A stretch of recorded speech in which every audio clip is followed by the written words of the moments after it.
এই যে ধরলাম, কেমন? ও দিদি এই ধরে নেব। ধরে নেওয়ার পরে এই ক্লিপ থাকবে নিচের দিকে। কোথায় থাকবে? ক্লিপ নিচে দিলাম। দেওয়ার পরে একটু এগোবো, এগিয়ে এই চুলটাকে রোল করে নেব। নিলাম, নেওয়ার পরে এই যে চুলটা আছে এটাকেও রোল করব আস্তে আস্তে।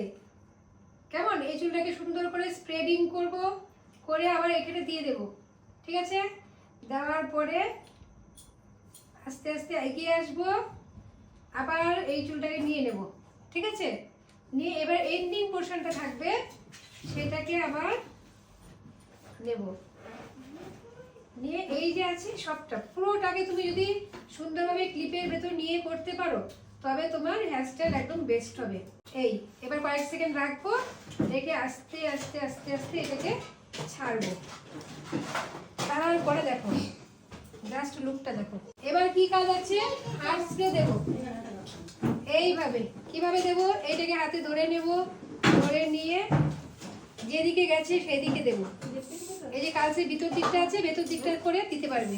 এই যদি বেশি লেন্থ হয়, এই একটা ইনভিজিবল পিন নেব, নিয়ে এই লেন্থটা কি করব এর মধ্যে দিয়ে দিলাম, তাহলে আর সমস্যা হবে না। বোঝা গেছে? দেখো কতটা সুন্দর লাগছে।